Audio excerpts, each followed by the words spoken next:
তুমি যাবে। কিন্তু কে উনি, আর কেনই বা বাবাকে এসব কথা বলেছে? উনাকে তো আমি চিনিও না, তাছাড়া। আমাকে তো চেনো, আমি তোমাকে নিয়ে যাব, ঠিক আছে? সাগর কিন্তু don't you worry sweetheart, আমি তোমার কাছাকাছি থাকবো। না খাও। ওটা কি দিলেন এর মধ্যে? বিশ্রী একটা গন্ধ পাচ্ছি। ওসব কিছু না, সামান্য একটু মিলিয়ে দিলাম, খেলে ভালো লাগবে। নাও নাও খাও। না, আমি এসব খাই না।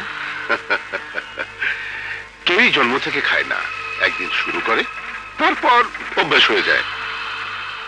নাও, মনে করো তুমি আজ থেকে শুরু করলে। নাও। দেখুন, আমি আপনার মেয়ের মতো, আমাকে সব বাজে জিনিস খাওয়াতে চাচ্ছেন কেন? মেয়ের মতো? কিন্তু মেয়ে তো নও। এখানে যে মেয়ে একবার আসে তাকে এটা তো খেতেই হয়, তারপর। Daddy, I hate you. Sir, sir, তুমি এখানে থাকতে সাগর আমার অফিস রুমে ঢুকলো কিভাবে? স্যার, উনি তো প্রথম থেকে এখানেই ছিলেন, দুজন তো একসাথেই এসেছেন। আজ বুঝি স্যার ডানা কাটতে পারেননি? খাঁচা ভেঙে পাখি। দুজনে একসাথে এসেছিল, তার মানে ওই চায়ের দোকানদারকে ওদেরকে প্ল্যান করে পাঠিয়েছিল।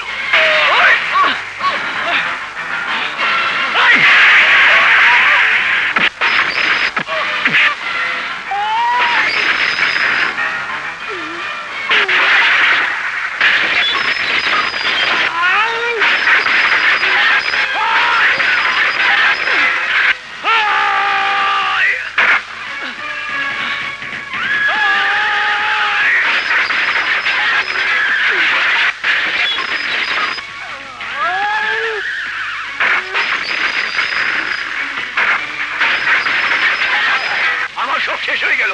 কি করছো তোমরা? থামো থামো, শালা 2 পয়সার চায়ের দোকানদার।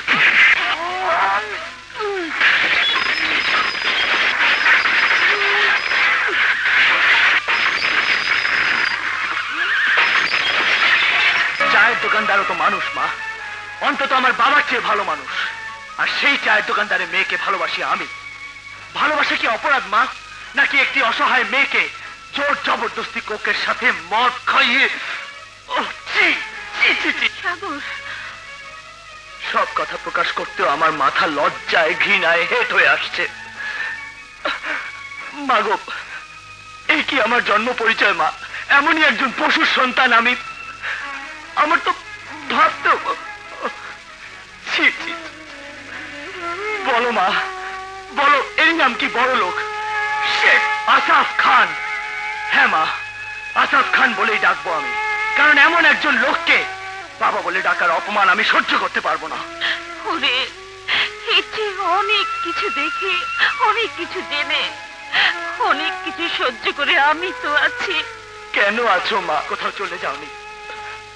মা গো, তুমি আছো বলেই তো তোমার দোয়া নেবার জন্য আমি এখানে আসতে বাধ্য হয়েছি। নইলে ওই গেট পেরিয়ে কোনো দিন আমি এই আসাফ খানের বাড়িতে এসে ঢুকতাম না। যেতে দাও মা, আমাকে যেতে দাও, আর বাধা দিও না। আমি তোমাকে কথা দিয়ে যাচ্ছি মা, যে করে হোক নিজের মতন একটা ব্যবস্থা করে আমি তোমাকে ওইখান থেকে নিয়ে যাব।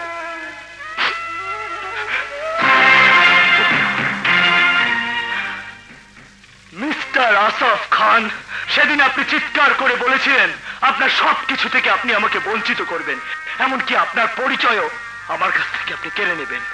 আজ আজ আমি আপনার বাড়ি, গাড়ি, টাকা পয়সার ঐশ্বর্যের উপর থুতু ছিটিয়ে আপনার পরিচয় মুছে ফেলে চিরদিনের জন্য এ বাড়ি ছেড়ে চলে যাচ্ছি।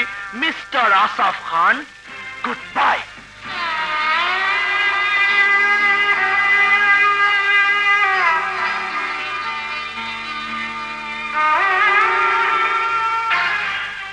শাবনম, বাবা, বাবা কি হয়েছে বাবা? সরে যা। সব সর্বনাশ করে আবার জিজ্ঞেস করছিস কি হয়েছে?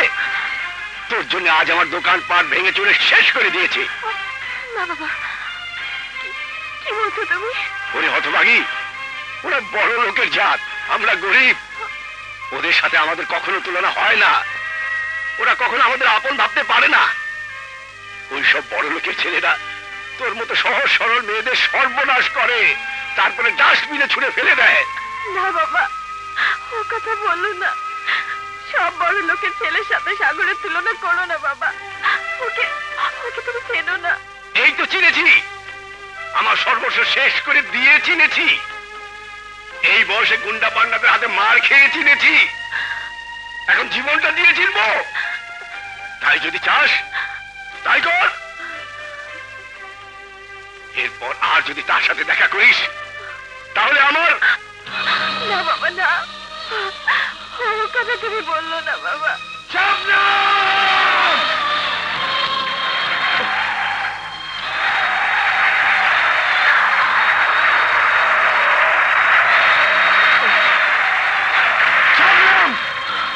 শবনম, শবনম, শবনম, আমি এসে গেছি, আমি এসে গেছি শবনম। শবনম, আরে